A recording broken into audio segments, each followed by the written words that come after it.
Hang on. But unfortunately today, the choice is his.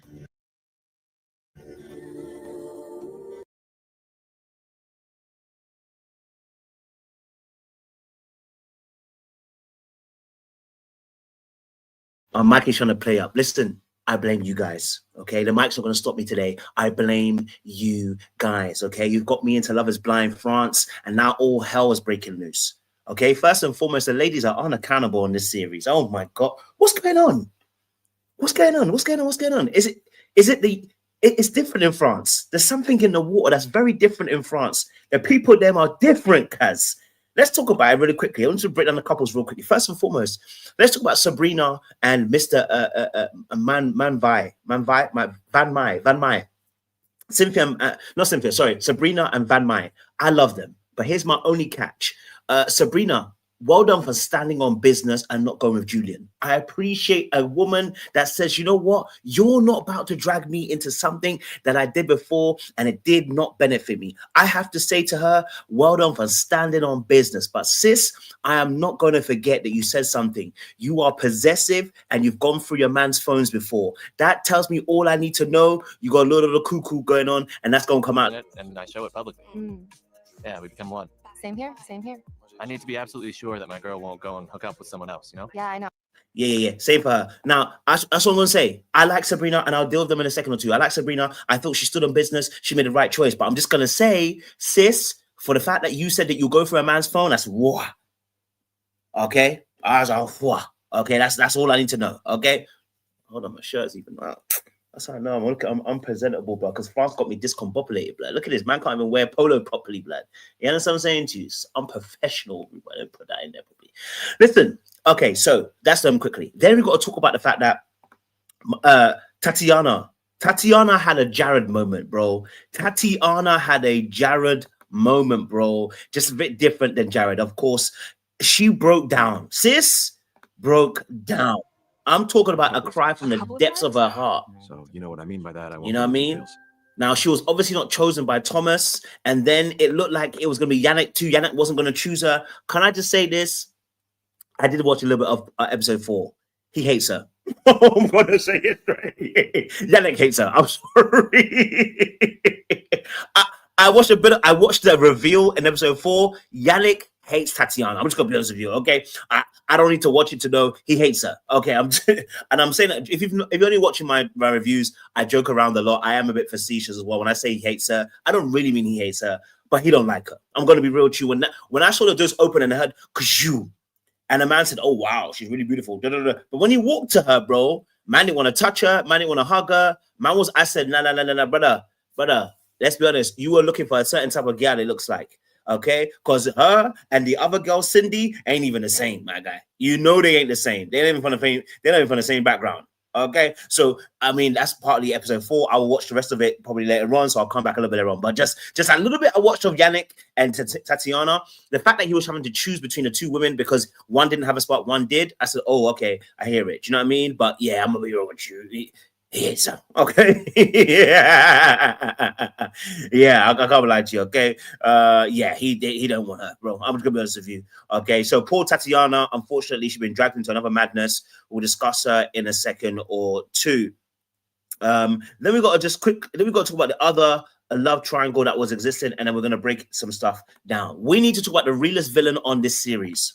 Okay, we need to talk about the realest villain on this series so far, and we're only on episode 3. But we need to talk about Sarah. Sarah, come to the front plate, baby. Come to that front plate. Talking about intimacy in a broader sense that couples can experience. It's also a way to imagine yourself in the future with that person. At some point, you're going to have to be a man and make up your mind, make a decision. Oh, when someone starts saying you have to be a man and make up your mind, just know they hate you too. She hates that man. You don't want him. You want a resource. It's okay. It's okay, sis. You just want to get married to say you got married. You don't like that man. You hate him. And when you see him, you'll hate him even more. So let's just keep it a buck. Sarah didn't want that man. She wanted a resource. Okay, all right. She wanted a man that she can make her feel good. She wanted a man that will make her feel like she's valued, because finally, when she gets married, she'll have completed the whole game. Okay, all right. But this ain't it. Okay, Charles ain't the guy for you. Okay, all right. The fact that you wanted to see another woman cry, and then you had to cover it up by saying, "Oh, we're gonna discuss her in a second or two." I won't go too far. Now, I have to admit though, the dark arts was crazy. Okay, I have to give it to her. My girl said, listen, I'm here for competition, and competition me go win. I said, oh, okay, sis, you want to win the game? Go ahead and do it. Right? And she brought out the big guns. Man's out here decimating, you know, and doing it's actually a technique, female competition, how they do it. You know, they talk down about the other people, you know. So she talked down about the other girl, Julie, to Charles, to let him know, obviously, that she's been talking sexual in the group in the room. Now, my thing is Charles, who the heck cares? You know what I'm saying, True? Like, why are you letting another woman who you know likes you tell you about another gal is talking too much about sex in the room of the girls? It's a girls' chat. You're not even supposed to know. You know what I'm saying, True? Bro, that's how I knew the manipulation was strong with this one. The force was strong with her. But let's break down all these couples. Let's get a little bit deeper. I've had some fun now for the first 5 minutes. The next 25 minutes, we're going to break it all the way down for you.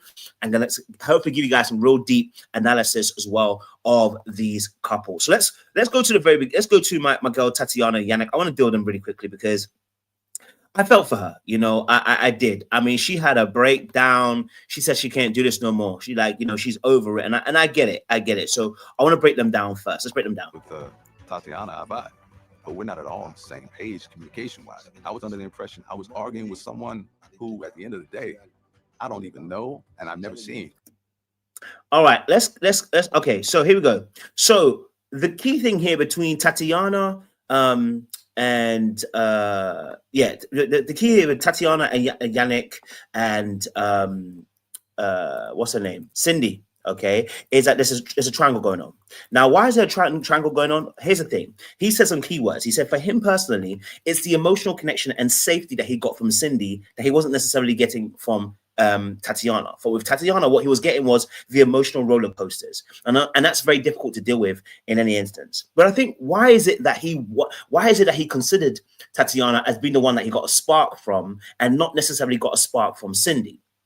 Now, I don't know if that is just as necessarily, I don't know if that's necessarily to do with the fact that if it's trauma-based, I don't remember much of his background per se, but what I will say is that, you know, sometimes that can be a background issue. What I mean by that is that sometimes you can get used to carnage. Sometimes you can get used to the roller coasters. Sometimes you can get used to the very highs and the very lows of someone's emotional irregularity that makes you feel like you're alive and makes you feel like you're actually having a good time.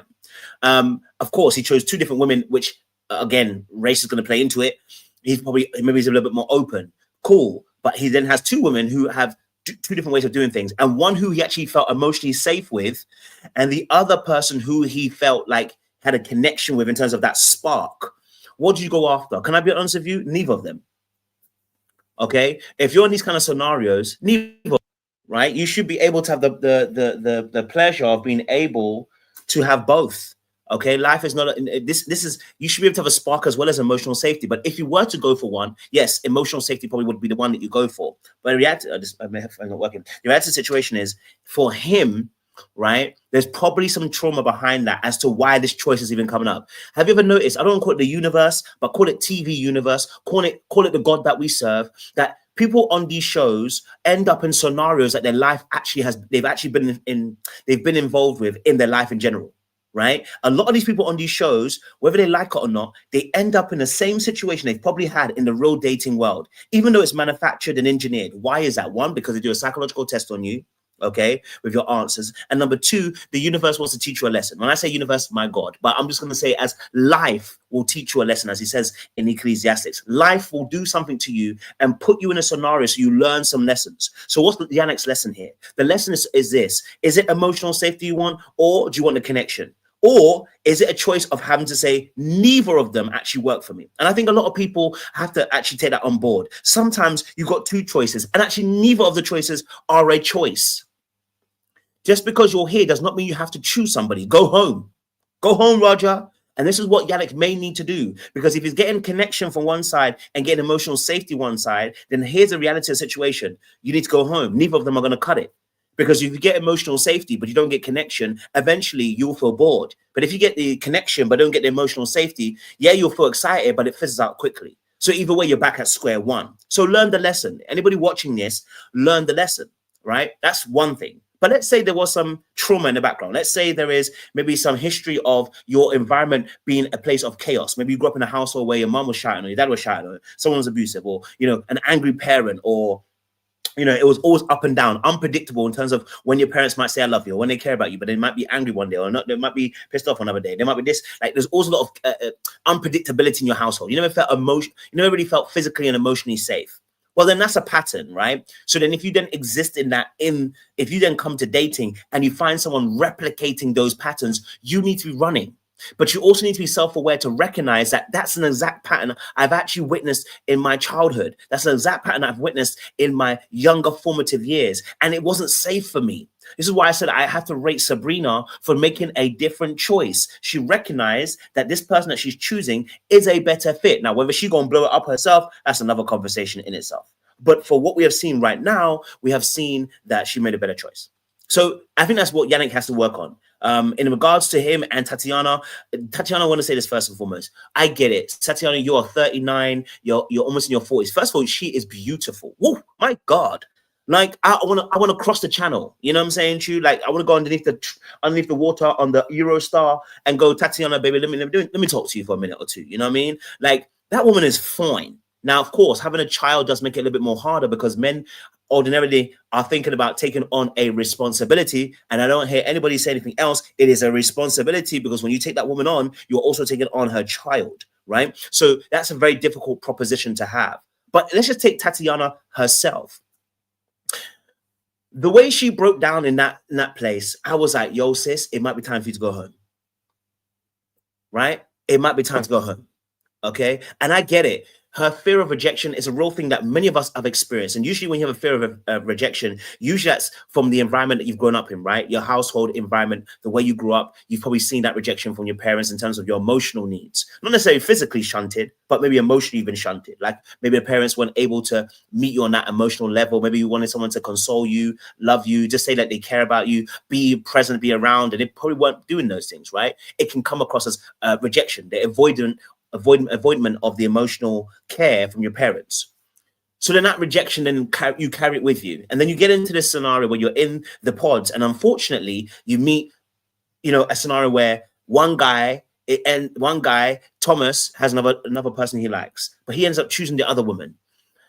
Damn. Okay, then we get another guy, Galleons, and Galleons is in there as well. And you think to yourself, okay, this could be it. And then Galleons goes and does something stupid by having another woman in his hotel, which means he was never really committed to you in the first place. That's another rejection. And then we get Yannick, and Yannick's now got a choice between two women, and she wants to remove herself before he can make the choice because she does not want to feel the pain of rejection. I can empathize, and I can really understand that perspective. I'm not going to be mad at it. The breakdown that she had, I really felt for her. Girl was crying from the depths of her soul. I felt it, you know, in that immediate moment. And then Yannick gave her the reassurance. But the problem I have with this is that in that space, when she broke down the way she did, in this scenario, it's a little bit early. And I said that for this. I said that for the show because you're not picking them; they're picking them for you.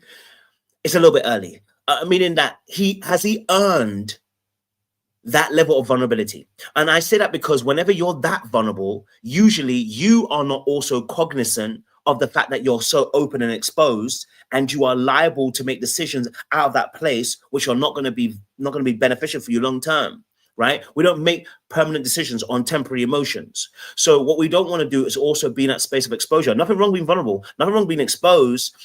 Timing is also very important. Has that person earned that level of vulnerability from you? Or number two, if you are going to be that vulnerable, are you able to put yourself back together again in a place to make objective decisions that are going to affect your love life and affect your future as well? I don't know if Tatiana's in that space. I can't say yes or no, but what I saw, I didn't really feel like that, right? The breakdown was heavy, okay? It was heavy. So I think there's a little bit more work she may need to do. And she may need to work on herself because if you're breaking down like this, it's also going to affect the way that you see yourself and how you show up. That woman's fine. All types are fine. But you know what it is also? Remember, she had a divorce. And I think that divorce is has been a big number on her. I don't know what happened in that marriage. I would love to know more. I mean, I wish I could speak French. Then I'd interview these French people. You know what I mean? But I would love to know, what is it that happened in that marriage that constituted to this level of break down for her that she sees herself in this way, because it felt like that in that moment. That it was heavy for her to carry. You know what I mean?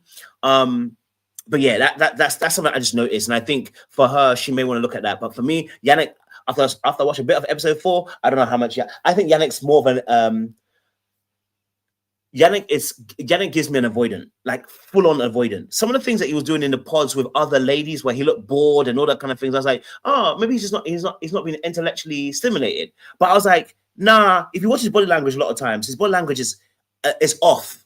That's what I noticed. His body language is off. It's usually standoffish. And I said, oh, okay, I feel like Yannick is he gives good energy, and it looks like he's giving good energy, but he's actually really standoffish. There's a lot more avoidancy from him. It feels like, from what I'm just watching. So again, I haven't watched all the episodes after. We might see a different side of him, but I'm seeing that avoidancy, and that for me is concerning, because what she needs is someone to be present. And what's been very difficult is that her neediness emotionally could drive him away, and then that could trigger him pulling away. But him pulling away also too, to get more space away from her, will also cause her more pain. This is just going to cause a cycle of painful experiences potentially as well, right?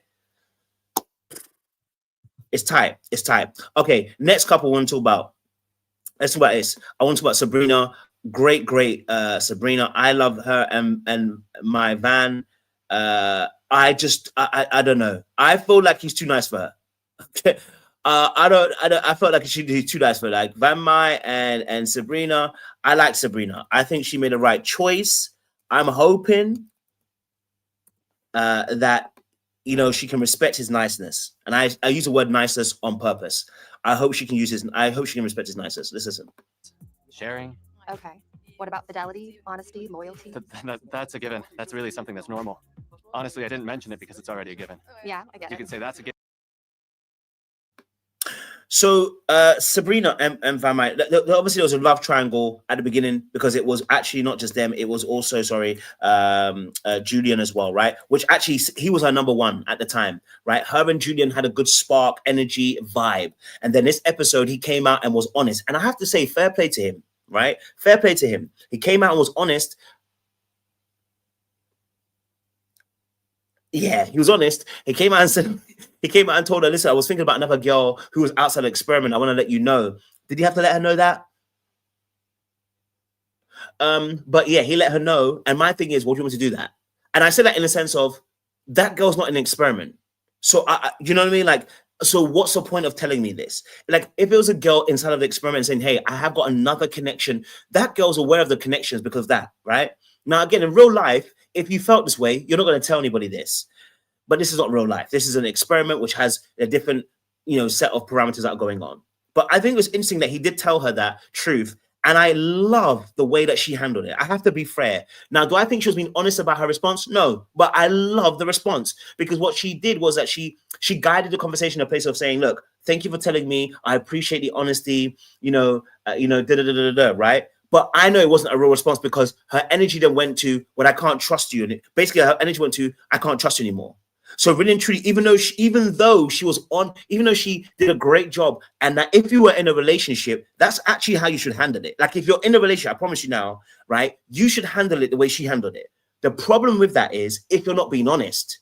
And I don't think Sabrina was being honest, because what then ended up happening was, and maybe she had a delayed reaction. So let me put it that way. Let me also be fair to her. She may have had a delayed reaction. Is that after, what then ended up happening was that she then went into, well, I can't trust you now no more. So the very thing of him being truthful has now cost him, right? It's now cost him. Now, I'm going to be fair. Like I said, this is unusual circumstances, because the very thing he's telling her is about somebody outside of the experiment. And I have to be conscientious of that.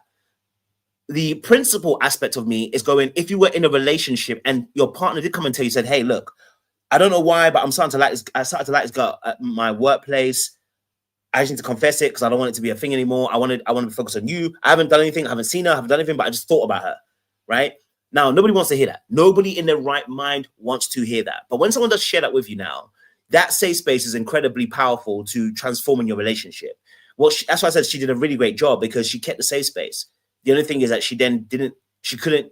And in fact, no, I shouldn't say she didn't, because she came back later on and said, listen, hey, I'm feeling a disconnect here, a distrust here.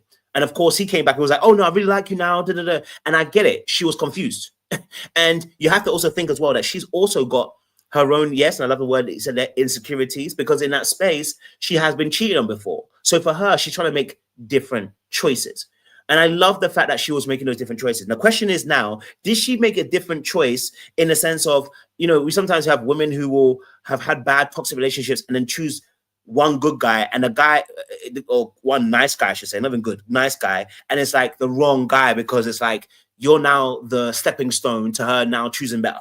You know what I mean? Like, nobody wants to be in that position, but some people can end up being in that position. Do you get what I'm saying to you? We hope it's not one of those scenarios. Then you can check that box and all the other boxes similar to that. At least that's honest.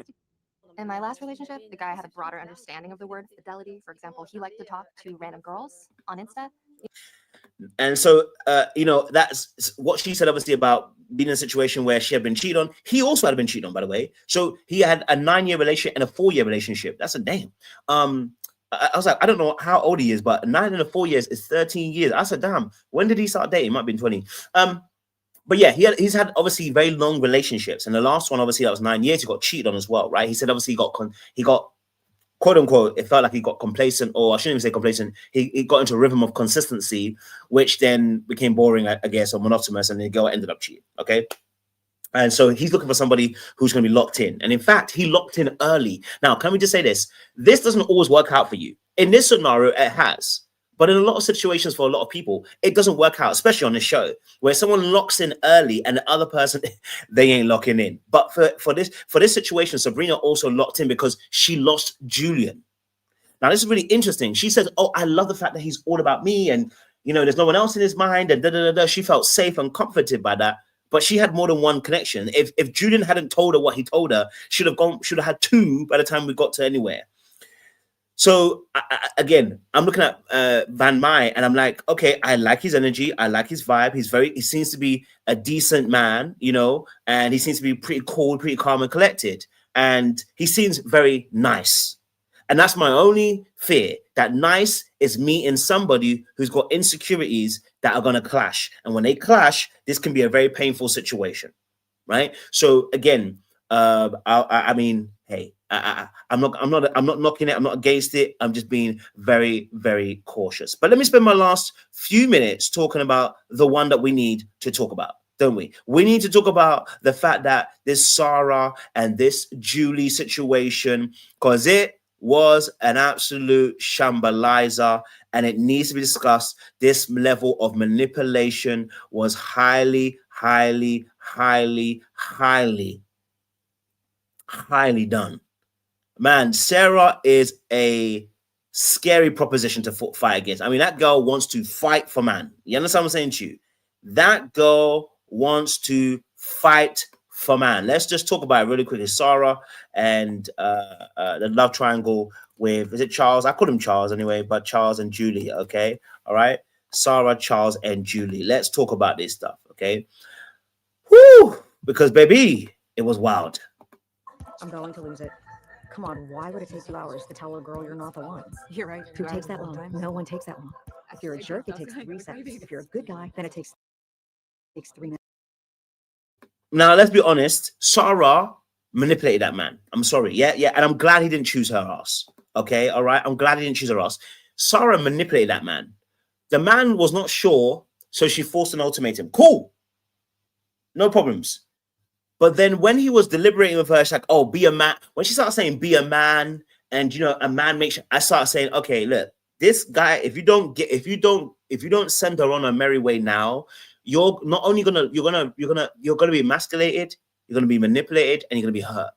And if you don't shut it down now, what you'll find is it will erupt further along the line. Sarah is competitive and she wants to win. You're the prize, but it's not even you that's the prize. It's your ability to give her marriage. And I'm telling you, even if you get past marriage, it'll be your ability to give her kids. And once that's done, like a black widow, she gonna chew you, eat you, and spit you out. Why? Because it was always not about you and loving you. Loving you. Anyway, sorry. It's not about loving you. It was about her feeling valuable and valued by somebody finally marrying her and putting a ring on it and making her a kept woman. Okay. And so that competition then spilled out over onto the ladies and how she fought with them. Now I get it, because remember, she told us a bit of her background. She's somebody who needs that winning winning thought process. And you know, the way she went about it by obviously undercutting Julie in the way she did. Hey, look, villains go villain, man. You know what I'm saying? Villains go villain, but it was diabolical because what she did was informational war. She went to Charles and told him information, and had Charles not mentioned it to Julie about, oh, I got told some of this stuff, had she not told him, Julie would have never been the wiser. You know what I mean? So poor Julie here being herself and being true and being honest about who she is then being used against her. And the manipulation by Sarah, I need to, if I can get some of the clips that were happening with Sarah, her saying, do you want a woman that is sexual? Do you want a woman that's going to tell you all this stuff outwardly and basically put you to shame in France? I said, baby girl, what is going on? I want my person to, you know, be talking about everything that they do. And here's the thing, I said this before in my previous reviews. The trouble with Sarah is she wants to be restrictive, and yet when she wants to be restrictive, and the problem is the person who she's talking to is not restrictive.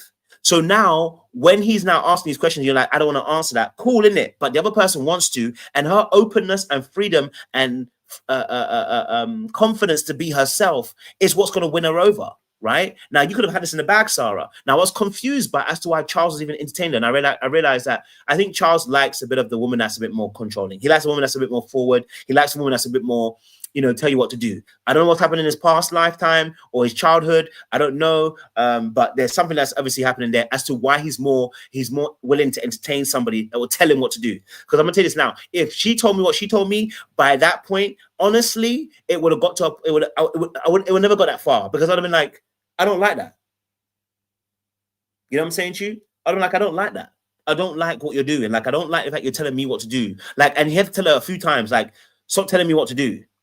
You know what I'm saying to you? Like, and I'm wondering why Charles allowed himself to be in a position where she can tell him what to do. I said, there must be something in his background that's allowing us, that he's susceptible to that in this moment right now. Because she's talking to you through a wall, blood. Yeah? And she's telling you what to do. So something's about this that he needs to look deeper into. I'm glad he chose Julie. Now, of course, Sarah was really putting the manipulation on full blast, you know, and oh boy, my sweet Sarah, you're gonna end up breaking my heart, really. And then make up your mind, make a decision, whatever it is. So this experiment is all about. So she said, obviously, make up your mind. It's all about risks. Da da da da da. His mom passed away. That makes sense. That makes sense. So that's a very difficult thing to go through, especially if it goes for if it happened quite young or prematurely before like you have grown into a man, right? Because you haven't really discovered your voice, you haven't discovered your boundaries, your value, all that kind of stuff comes from the way they were treated as a child. So that's a massive thing, a massive hole that can actually affect somebody as well. And so that motherly, that feminine voice, the recognition of it, can be very difficult too, depending on what you've experienced as well, right? Because for some reason he resonated with her telling him what to do, even though he told her several times not to. For some reason, something about it told him. Maybe it was the fact that she was very boundary led. Maybe it's because she knew exactly what she wanted and was so confident about it that his lack of confidence in choosing made him feel more convinced. Because sometimes that's why people choose people, right? Somebody else, if someone else can be more confident. Yes, his dad. You know what? I do have notes on them. I do remember. Yes, his dad didn't abandon him. Yes, and from young, there's quite a few people who have got that same story. Their parents abandoned them or whatever, and they had to move out at 16 or 17 or whatever. There's quite a few people on the show who have that same abandonment predicament. So yes, his dad abandoned him as well. So that definitely makes more sense now, right? Not, you know, that lack of the self-worth and the self-esteem being affected by a parent who's supposed to love you, care about you unconditionally, just going like, you know, just suddenly just up and leaving on you. Yeah, it will make you question your self-worth and self-esteem. So someone else who's got more confidence in you looks like that you should follow them, right? So you're drawn to people who got more boundaries, who got a stronger voice, more confident, they're outright and outspoken. Because remember I told you about mirrors, how people date based on what they like in terms of what someone else is like and what they want from them. So you got maybe a confident voice or good energy. I want that. So I like you. And then we match on what similarities we have. So that's something that you have to look into as well. But look, my time is up. My half an hour is up. I definitely want to come back to this. But I'm going to do episode 4 a little bit later on. But listen, I got to go. I appreciate you. We'll talk some more.